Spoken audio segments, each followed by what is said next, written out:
Warahmatullahi wabarakatuh. Selamat pagi semuanya. Kami dari Green Solar Solution akan mencoba memaparkan ide bisnis kami, Solar for Everyone, guna untuk memenuhi ujian akhir sekolah kewirausahaan berbasis teknologi.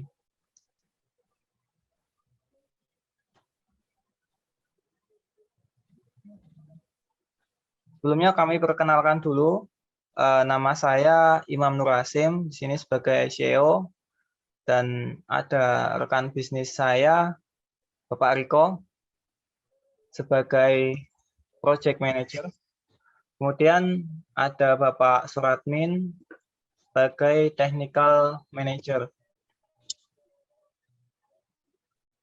Pada ide bisnis kami ada beberapa pemicu yang membuat kami untuk membangun bisnis kami. Yang pertama yaitu karena peningkatan kebutuhan energi listrik. Pada awalnya kami melihat dan mengamati perkembangan peningkatan kebutuhan energi listrik dan keterbatasan energi listrik. Peningkatan kebutuhan energi listrik terjadi akibat bertambahnya penduduk yang tinggi, tetapi hal ini tidak seimbang dengan peningkatan penyedia tenaga listrik. Kapasitas daya terpasang masih tetap, sementara kebutuhan masyarakat terus meningkat. Terkadang pihak penyedia energi listrik melakukan pemadaman bergilir untuk memenuhi kebutuhan energi listrik secara merata. Terutama hal ini terjadi pada daerah yang tertinggal. Pemicu kedua yaitu potensi energi surya yang berlimpah. Mengingat negara kita merupakan negara yang memiliki iklim tropis, yaitu daerahnya mengalami penyinaran matahari sepanjang tahun.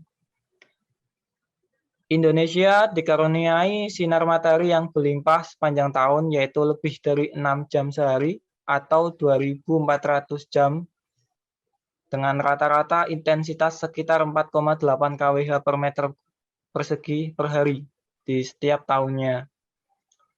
Maka dari itu tidak heran negara kita akan digadang-gadang sebagai negara yang berhasil mencapai pemanfaatan energi baru dan terbarukan di masa yang akan datang, khususnya pada pemanfaatan tenaga surya. Kemudian pada pemicu yang ketiga yaitu pentingnya persiapan emergency cash. Pemadaman tidak hanya dialami pada kawasan yang tertinggal, tetapi juga dapat dialami pada daerah perkotaan. Misalnya kejadian pada 2 tahun yang lalu, yaitu pada saat blackout jaringan Jawa Bali yang disebabkan gangguan pada sisi transmisi Ungaran dan Pemalang, yang berujung pada transfer energi dari timur ke barat mengalami kegagalan. Kejadian ini sangat berakibat dari kalangan industri, transportasi, telekomunikasi, sampai perumahan, dan juga mengakibatkan banyak kerugian karena industri tidak bisa beroperasi sebagaimana mestinya. Hanya industri-industri tertentu yang masih beroperasi yang memiliki emergency energy.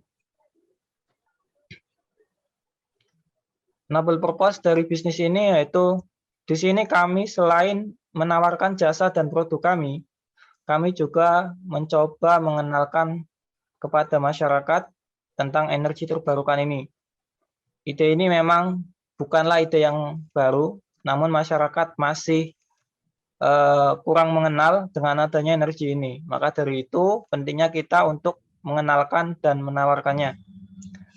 Untuk memenuhi kebutuhan listrik rumah yang sulit terjangkau jaringan listrik maupun daerah perkotaan, kami menyediakan jasa desain dan instalasi home solar cell system atau PLTS rumahan yang umumnya terdiri dari 3 pilihan, yaitu on-grid, off-grid, dan hybrid.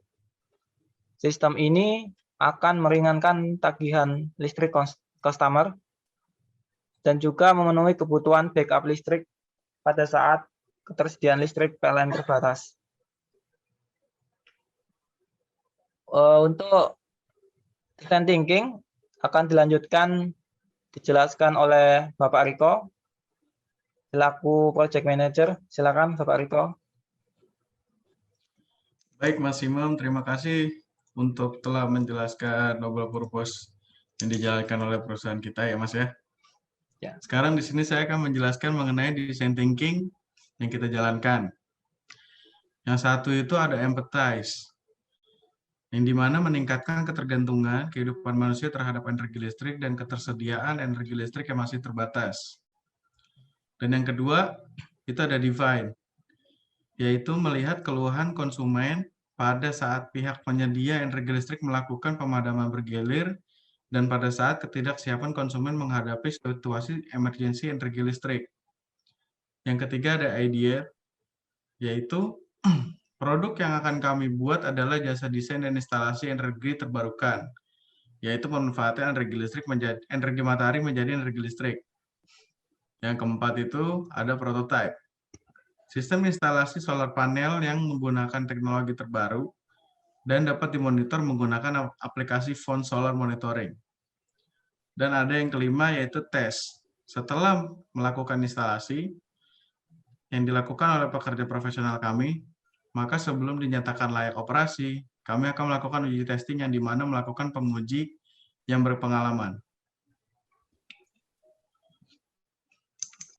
Kemudian di perusahaan kami, kita melakukan digital marketing untuk melakukan pemasaran supaya produk kami lebih dikenal oleh orang banyak, yaitu bisa melalui internet, website, video-video YouTube yang kita rekam sendiri. Kemudian kita bisa memasarkan produk kami di media sosial, terus di HP juga bisa, dan kita memasarkan produk kami di marketplace yang ada di HP atau di gadget yang lainnya. Kemudian untuk digital marketing itu memiliki kelebihan, yaitu satu, kecepatan penyebaran. Strategi pemasaran dengan menggunakan media digital dapat dilakukan dengan sangat cepat, bahkan dalam hitungan detik. Selain itu, digital marketing juga dapat diukur secara real time dan tepat. Yang kedua, kemudahan evaluasi. Dengan menggunakan media online, hasil dari kegiatan pemasaran dapat langsung diketahui. Informasi seperti berapa lama produk Anda ditonton, berapa banyak orang yang melihat produk Anda, berapa persen konversi penjualan dari setiap iklan, dan sebagainya. Setelahnya, mengetahui informasi-informasi semacam itu, selanjutnya akan dapat melakukan evaluasi mana iklan yang baik dan buruk, sehingga Anda dapat memperbaiki untuk periode berikutnya. Yang ketiga, jangkauan akan lebih luas. Kelebihan berikutnya yaitu jangkauan geografis digital marketing yang lebih luas. Anda dapat menyebarkan brand atau produk ke seluruh dunia hanya dengan beberapa langkah mudah dengan memanfaatkan internet yang ada di negara kita. Dan untuk selanjutnya, ada bisnis model canvas yang akan dijelaskan oleh Mas Imam selaku CEO kita. Baik, terima kasih Pak Riko. Baik, di bisnis kami juga menerapkan bisnis model canvas. Bisnis model canvas itu antara lain key partners. Yang pertama yaitu ada toko elektronik, supplier solar panel, supplier inverter band, kemudian key activities, ada desain produk, layanan suku cadang, layanan servis, instalasi solar cell, kemudian key resource, alat instalasi, alat pengujian produk. Kemudian ada value, ada solusi hemat energi, pemanfaatan energi terbarukan yang dikerjakan tenaga ahli. Customer relationship, ada promo, diskon, dan paket event flash sale. Channelnya kami ada media sosial, webinar, sama website. Kemudian customer segment, yaitu masyarakat umum, home industry, restoran dan kafe, perkantoran, temporary office project. Cost structure pada bisnis kami yaitu gaji karyawan, kemudian pembelian bahan baku dan spare part, biaya marketing, biaya operasional kantor. Kemudian terakhir revenue streams, yaitu penjualan produk solar cell, jasa perbaikan dan perawatan, dan penjualan spare part.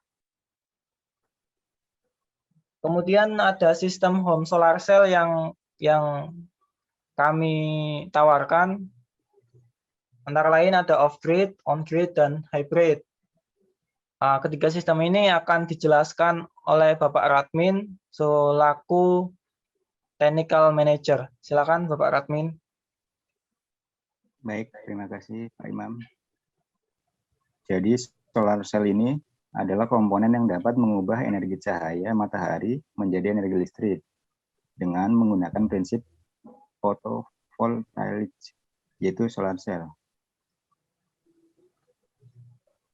Solar cell ini kita ada 3 sistem.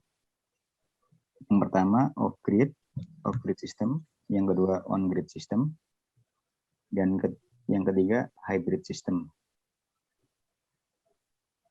Sistem on-grid ini yaitu sistem dengan mengoptimalkan pemanfaatan energi panel surya untuk menghasilkan energi listrik semaksimal mungkin.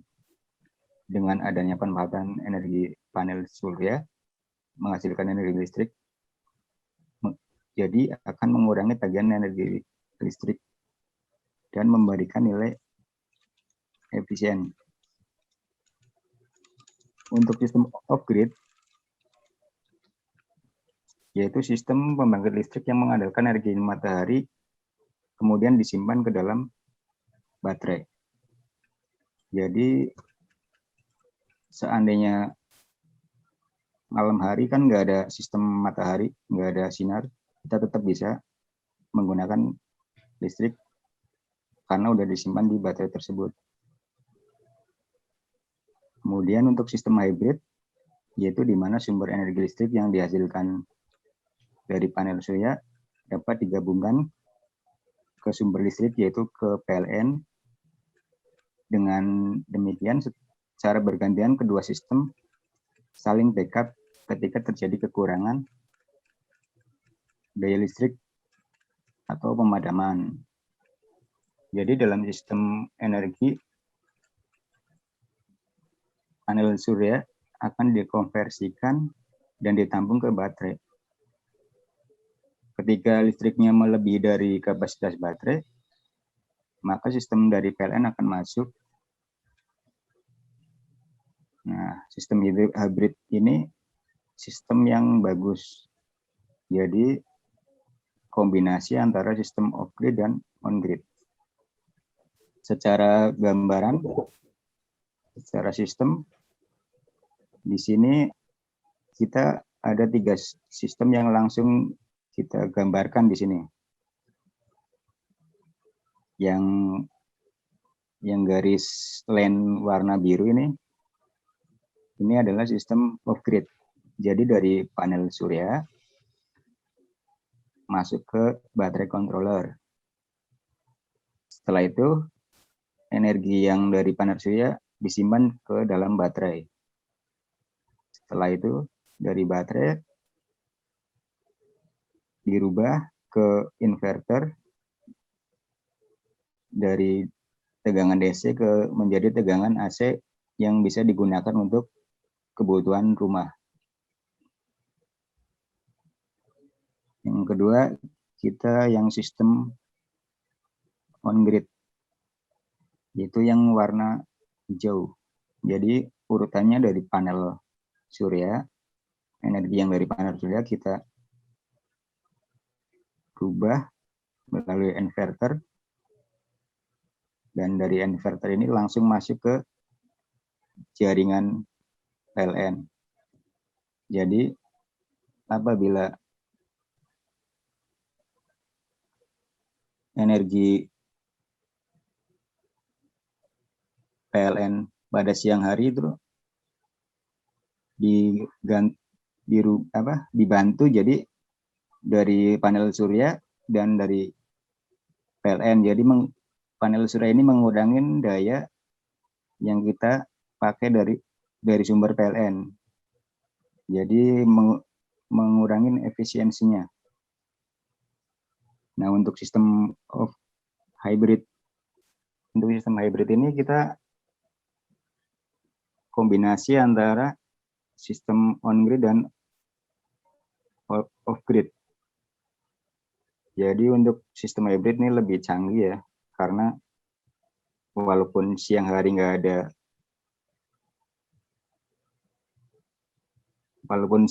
tetap ada energi, malam hari nggak ada sinar matahari tetap ada energi. Jadi sistem yang paling bagus kalau hybrid ini. Demikian untuk secara teknikal penjelasan dari saya. Saya kembalikan kepada Pak Imam. Terima kasih Bapak Radmin atas penjelasannya. Demikian presentasi mengenai ide bisnis yang sedang kami bangun. Apabila ada kesalahan kata atau data, kami mohon masukannya. Terima kasih. Saya tutup. Assalamualaikum warahmatullahi wabarakatuh. Selamat pagi.